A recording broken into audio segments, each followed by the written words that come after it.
Welcome friends. इस video में हम बात करेंगे chi square goodness of fit की। तो सबसे पहले हम ये देखते हैं कि chi square goodness of fit को हम यूज कब करते हैं। हमारे पास एग्जांपल वही है, exploring the research attitude of university teachers in Karachi. Chi square goodness of fit हम उस वक्त यूज करते हैं जब हमारे पास कोई कैटेगोरिकल वेरिएबल हो जिसकी डिफरेंट कैटेगरीज हों और हमें उसमें जो रिस्पोंडेंट्स ने उन डिफरेंट कैटेगरीज या डिफरेंट ऑप्शंस पे रिस्पॉन्ड किया है उसमें हमें ये देखना हो कि ये जो डिस्ट्रीब्यूशन है इन डिफरेंट ऑप्शंस पे रिस्पोंडेंट्स का, क्या ये कितना फिट है जो हमारा एक्सपेक्टेड डिस्ट्रीब्यूशन है उससे। इसको थोड़ा सा डिटेल में देखने के लिए हम अपने क्वेश्चनेयर को देखते हैं। क्वेश्चनेयर में हमारे पास यहाँ पे एक क्वेश्चन है जिसपे chi square goodness of fit apply कर रहे हैं। वो क्वेश्चन नंबर 12 है जिसपे हमने ये पूछा था कि what motivates you to conduct research, और इसके 3 ऑप्शन है, कैरियर एडवांसमेंट, पर्सनल इंटरेस्ट और फंडिंग अपॉर्चुनिटीज। अब जो रिस्पोंडेंट्स हैं उन्होंने इन तीनों ऑप्शंस पे रिस्पॉन्ड किया है। तो हमारी जो इसमें एक्सपेक्टेड फ्रीक्वेंसीज हैं, जो हम एक्सपेक्ट कर रहे हैं कि ओवरऑल पॉपुलेशन में हम ये एक्सपेक्ट कर रहे हैं कि रिस्पोंडेंट्स जो हैं वो इक्वली डिस्ट्रीब्यूटेड हैं अगेंस्ट दीज 3 रिस्पॉन्सेस। ये हमारी एक्सपेक्टेशन है। और फिर जो हमारी ऑब्जर्व्ड फ्रीक्वेंसीज हैं इसको भी एक दफा देख लेते हैं कि हमारी ऑब्जर्व्ड फ्रीक्वेंसीज क्या हैं। तो ये यहां इस टेबल में ये हमारी ऑब्जर्व्ड फ्रीक्वेंसीज हैं कि कैरियर एडवांसमेंट के अगेंस्ट 24 लोगों ने रिस्पॉन्ड किया है, funding opportunities 9, interest personal interest पे 27। तो जो हमारी ऑब्जर्व्ड फ्रीक्वेंसीज हैं वहां पे जो डिस्ट्रीब्यूशन आ रहा है रिस्पॉन्सेज का वो थोड़ा डिफरेंट है, वो अलग अलग आ रहा है हर ऑप्शन पे। लेकिन हम ये एक्सपेक्ट कर रहे थे, हमने नल हाइपोथेसिस में ये अज्यूम किया है कि ये जो तीनों ऑप्शंस हैं इसके ऊपर जो रिस्पॉन्सेज होंगे वो इक्वली डिस्ट्रीब्यूटेड होंगे। तो इसलिए टोटल सैंपल साइज 60 है। तो हम ये एक्सपेक्ट कर रहे हैं कि हर एक ऑप्शन पे 20 लोग 60 डिवाइड बाय 3 दैट इज 20। तो हम ये एक्सपेक्ट कर रहे हैं कि हर ऑप्शन पे 20 लोग रिस्पॉन्ड करेंगे। तो हमारा मॉडल, हमारा जो एक्सपेक्टेड मॉडल है वो ये है कि there is an equal distribution for all these 3 options. और जो हमारी ऑब्जर्व्ड फ्रीक्वेंसी से मॉडल आया है वो ये आया है। तो अब हमें अगर ये देखना है कि ये जो हमारा ऑब्जर्व्ड फ्रीक्वेंसी से ये जो डिस्ट्रीब्यूशन का मॉडल आया है ये कितना फिट है हमारे एक्सपेक्टेड मॉडल पे। तो जब ये देखना होगा तो हम chi square goodness of fit use करेंगे। अब इसका जो रिसर्च ऑब्जेक्टिव है वो देख लेते हैं। उसको यहाँ पे इस तरीके से लिखा भी गया है, एग्जैक्टली वही चीज लिखी है। To determine whether the observe distribution of responses from the university teachers fits the expected distribution based on the null hypothesis that responses are equally distributed among all options. तो ये हमने नल हाइपोथेसिस में ये assume किया है कि responses equally distributed हैं। तो ये जो इक्वल डिस्ट्रीब्यूशन का मॉडल है, क्या हमारा जो ऑब्जर्व्ड मॉडल है क्या वो उस पे फिट होता है या कितना फिट होता है, ये हमने देखना हो। तो फिर हमारा chi square goodness of fit का टेस्ट जो है वो हम यूज करते हैं। अब रिसर्च हाइपोथेसिस में नल हाइपोथेसिस जो है वो ही होगा। हम ये कहेंगे कि ये जो डिस्ट्रीब्यूशन है मोटिवेशन का ये इक्वली डिस्ट्रीब्यूटेड है अमंग द 3 ऑप्शंस। और जो अल्टरनेट हाइपोथेसिस है उसमें हम ये कहेंगे कि it is not equally distributed. ये हमारा नल और अल्टरनेट हाइपोथेसिस हो गया। अब हम इसकी एक्सेल शीट पे जाते हैं और इसमें हम देखते हैं कि डाटा जो है उसको, ये हमारे पास डाटा है और इस पे हमने किस तरह से chi square goodness of test जो है उसको अप्लाई करना। क्वेश्चन नंबर 12 हमारा जो था वो हमारा कैटेगोरिकल वेरिएबल था जिसके 3 ऑप्शंस थे। वो यहाँ पे क्वेश्चन नंबर 12 इस कॉलम में नजर आ रहा है और तीनों ऑप्शंस इसमें मौजूद हैं। सबसे पहला काम हमने ये करना है कि यहाँ से हमने टेबल बनाना है। उसके लिए हम इंसर्ट पे जाके और पिवट टेबल को यहाँ से डबल क्लिक करके ओके करते हैं तो हमारे सामने एक ये शीट खुलेगी। इसमें हम क्वेश्चन नंबर 12 पे आ जाते हैं और क्वेश्चन नंबर 12 को यहाँ से हम ड्रैग करके कॉलम्स में ले आते हैं और एक दफा दोबारा इसको जो है वो हम यहाँ वैल्यूज में ले आएंगे तो इसका काउंट भी आ जाएगा। तो तीनों ऑप्शन के अगेंस्ट जो फ्रीक्वेंसीज आ रही हैं ये ऑब्जर्व फ्रीक्वेंसीज हैं। कैरियर एडवांसमेंट की 24, फिर 9 एंड 27। तो यही टेबल जो है इसको मैंने पहले से यहाँ पे इस शीट पे बनाया हुआ है और ये मैंने लिख दिया है कि ये ऑब्जर्व फ्रीक्वेंसीज हैं और एक्सपेक्टेड फ्रीक्वेंसीज को मैंने 60 डिवाइडेड बाय 3 करके 20 इन ईच ऑप्शन जो है वो मैंने लिख दिया है। तो ये हमारा टेबल कंप्लीट हो गया chi square goodness of fit के लिए। अब हम इसकी कैलकुलेशंस करते हैं। उसके लिए ये टेबल हमें बनाना होता है। इसमें ये डिफरेंट चीजें जो है वो हमने लिखनी है और इनकी हम कैलकुलेशंस करेंगे। तो सबसे पहले हम देखते हैं कि n कितना है। n इज 60 क्योंकि 60 का सैंपल साइज है, वो लिख लिया हमने। डिग्री ऑफ फ्रीडम कितना है, हमारे पास 3 ऑप्शंस हैं तो 3 माइनस 1 दैट इज 2। तो डिग्री ऑफ फ्रीडम जो है वो 2 हो गया। इसकी पी वैल्यू कैसे कैलकुलेट करेंगे, इज इक्वल्स टू, फिर उसके बाद हम काय लिखेंगे और जो सबसे लास्ट वाला ऑप्शन है काय टेस्ट, इसको डबल क्लिक करेंगे। उसके बाद वो पूछेगा एक्चुअल रेंज क्या है, तो हम यहाँ से ये जो ऑब्जर्व फ्रीक्वेंसीज के तीनों ऑप्शंस हैं ये सिलेक्ट कर लेंगे, फिर कॉमा, फिर एक्सपेक्टेड रेंज में हम ये नीचे वाला जो एक्सपेक्टेड फ्रीक्वेंसी का रो है इसको सिलेक्ट करेंगे, ब्रैकेट क्लोज करेंगे और एंटर प्रेस करेंगे। तो ये पी वैल्यू आ गई विच इज लेस देन 0.05। तो इसका मतलब ये हुआ कि नल हाइपोथेसिस रिजेक्ट हो गया। फिर काय स्कोर की वैल्यू जो है उसको भी हम कैलकुलेट करते हैं। तो इज इक्वल्स टू, फिर काय लिखेंगे और इसमें जो सेकंड लास्ट ऑप्शन है काय इनवर्स, इसको डबल क्लिक किया। फिर वो पहले पूछ रहा है प्रोबेबिलिटी क्या है यानी पी वैल्यू। तो ये जो ऊपर वाली पी वैल्यू है इस सेल को हम क्लिक कर देंगे। उसके बाद कॉमा, फिर डिग्री ऑफ फ्रीडम पूछ रहा है तो उससे ऊपर लिखी हुई है इस सेल को हम क्लिक करते हैं तो वो आ जाएगा। फिर ब्रैकेट क्लोज करेंगे और एंटर प्रेस कर देंगे। तो ये काय स्क्वायर की वैल्यू 9.3 आ गई है। तो हमें पी वैल्यू मिल गई है। नल हाइपोथेसिस हमारा रिजेक्ट हो गया है। नल हाइपोथेसिस ये था कि हम ये एज्यूम कर रहे थे, एक्सपेक्ट कर रहे थे कि ये तीनों ऑप्शंस पे एक इक्वल डिस्ट्रीब्यूशन है रिस्पोंडेंट्स की, तो वो रिजेक्ट हो गया। इसका मतलब है कि ये जो मॉडल है हमारा, it does not follow an equal distribution among all these motivation options for research.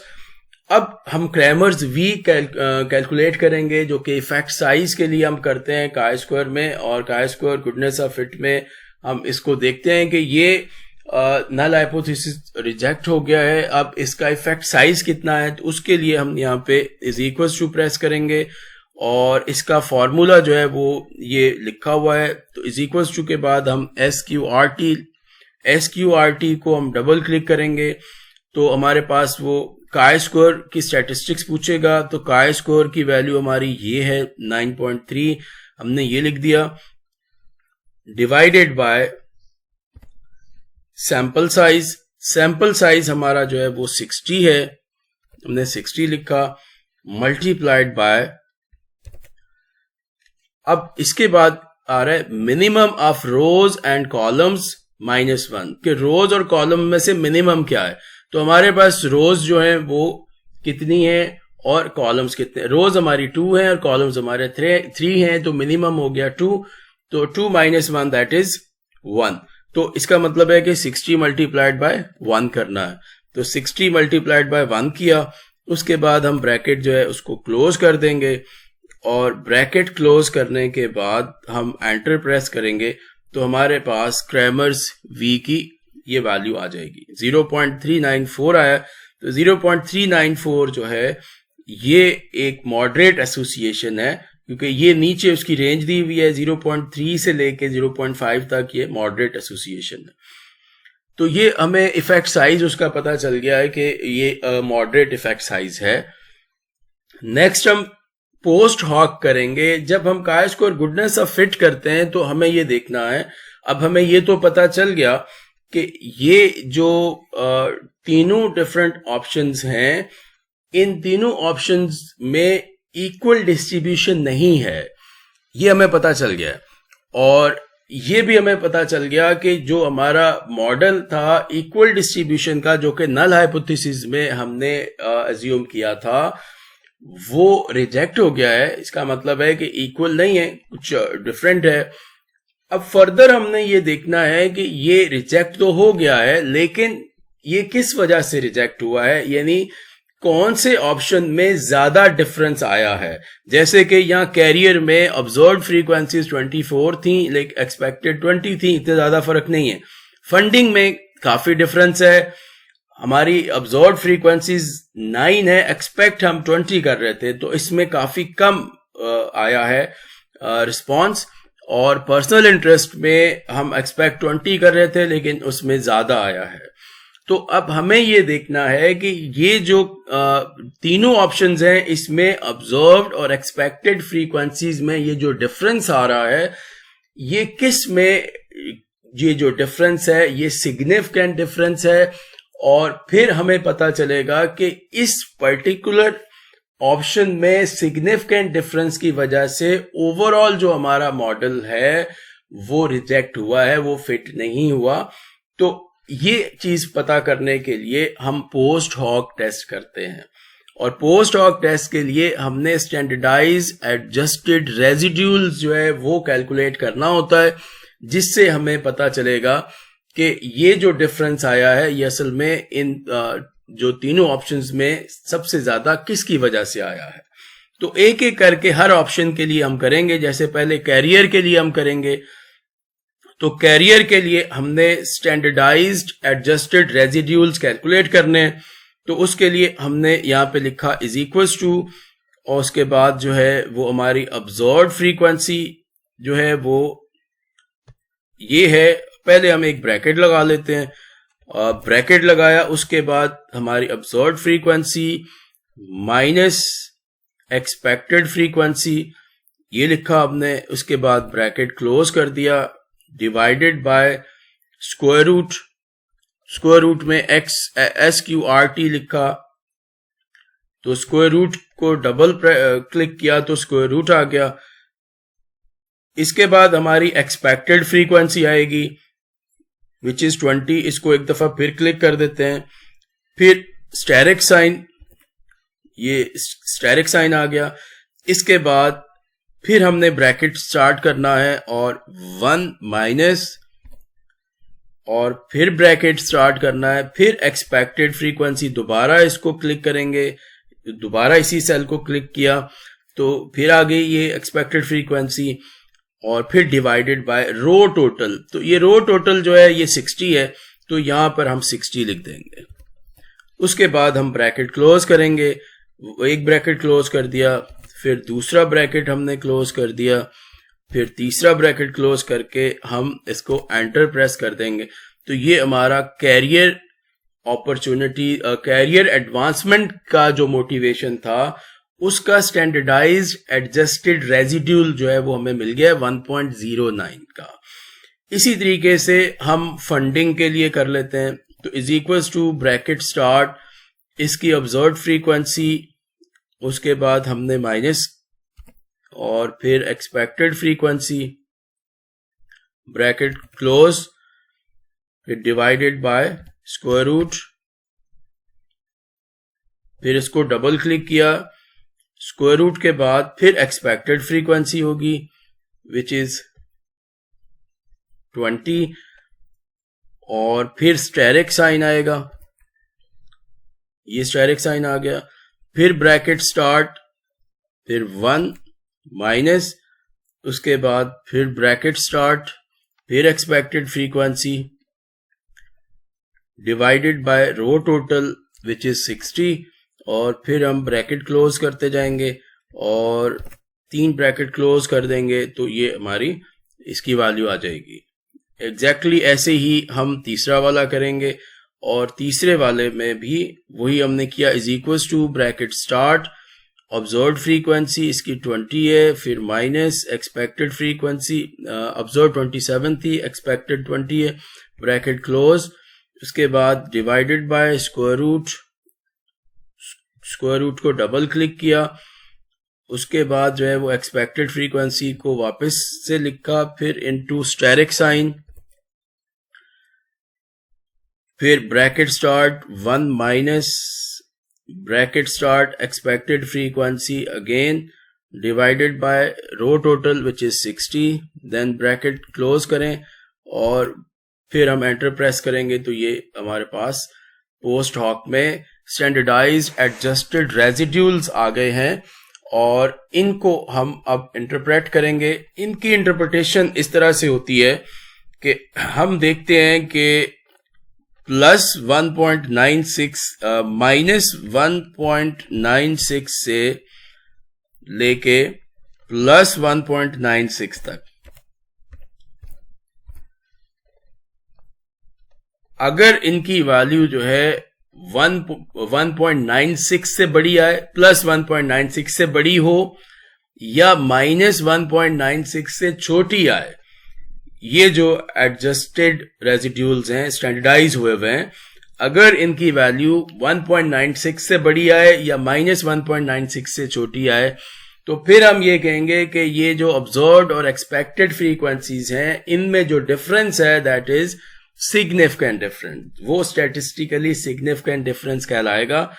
और अगर ये इस रेंज के अंदर अंदर आते हैं, माइनस 1.96 से प्लस 1.96 के बीच में आते हैं, तो फिर हम उसको सिग्निफिकेंट डिफरेंस नहीं समझेंगे।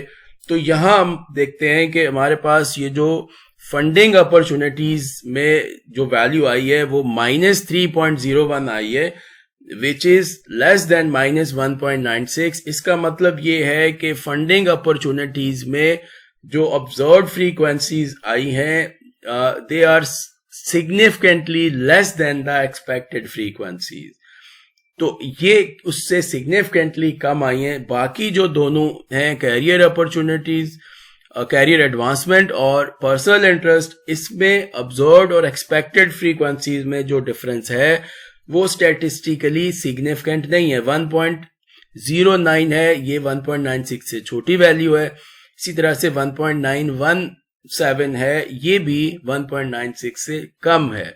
तो यहां पर भी डिफरेंस तो है लेकिन ये सिग्निफिकेंट डिफरेंस नहीं है। तो अब हम इसके रिजल्ट्स को रिपोर्ट करते हैं और उसमें देखते हैं कि हम किस तरह से रिपोर्ट करेंगे रिजल्ट्स को। तो ये हमारे पास इसका टेबल है काया स्कोर गुडनेस ऑफ फिट का, इसमें हमने सारी चीजें जो है वो दे दी हैं बिल्कुल वैसे ही। अब हम यहाँ पे जो है वो सबसे पहले पैराग्राफ में क्या लिख रहे हैं, रिपोर्ट हम किस तरह से कर रहे हैं, ये चीज जो है हम देखते हैं। The chi square goodness of fit test was used to evaluate whether the observed frequencies of research motivation among university teachers fit the expected frequencies based on the null hypothesis that motivations are equally distributed among the three options of career advancement, personal interest and funding opportunities। तो ये हमने describe कर दिया पहले कि हमने किया क्या है ये टेस्ट और क्यों किया है। The test resulted in a significant chi-score value। chi-score degree of freedom is 2 और वैल्यू उसकी 9.3 आई है और p value is less than 0.01। Cramer's v जो है वो 0.39 आया है। The value of Cramer's V indicate a moderate association between the observed and expected frequencies. It means that the distribution of research motivation in the sample deviates from what would be expected by chance। तो हमने equally distribution जो है, equal distribution को हम expect कर रहे थे जो कि बाय चांस होती है। तो ये ऐसा नहीं है कि ये जो डिस्ट्रीब्यूशन है ये बाय चांस नहीं है, ये इक्वल नहीं है अमंग द थ्री ऑप्शंस, बल्कि इसमें कोई स्पेसिफिक पैटर्न है। और वो स्पेसिफिक पैटर्न जो है वो क्या है, हमने पोस्ट हॉक जो है उसमें हम देख रहे हैं कि भाई वो स्पेसिफिक पैटर्न क्या है।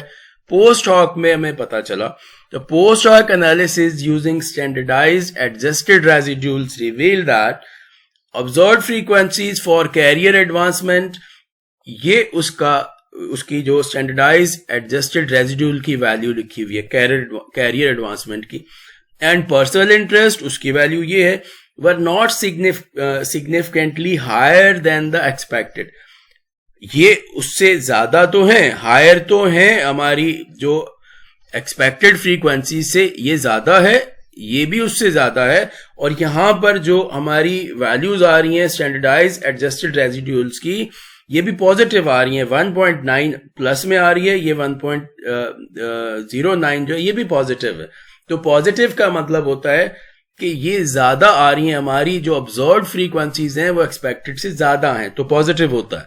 और नेगेटिव तब आता है जब हमारी ऑब्जर्व्ड फ्रीक्वेंसी एक्सपेक्टेड से कम आती है.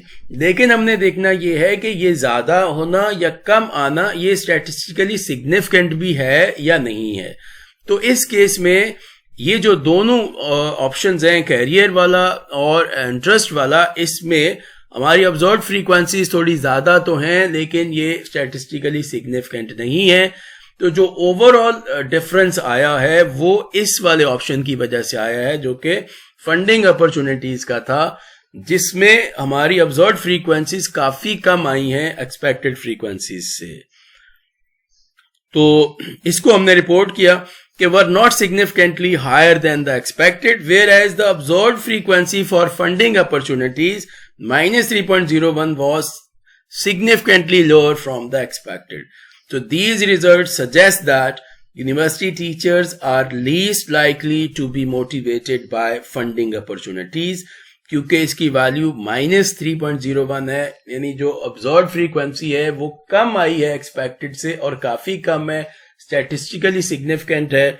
तो इसलिए हम ये कंक्लूड कर रहे हैं कि जो यूनिवर्सिटी टीचर्स हैं वो उनका जो मोटिवेशन है रिसर्च की तरफ, वो इन ऑप्शंस में से सबसे कम जो है वो फंडिंग अपॉर्चुनिटीज की वजह से है. Then career advancement and personal interest when conducting research. तो जब वो रिसर्च करते हैं तो सबसे कम जो उनका मोटिवेशन होता है वो फंडिंग अपॉर्चुनिटीज की वजह से होता है. बाकी की जो मोटिवेशन होती हैं उनकी वो इससे ज्यादा होती हैं.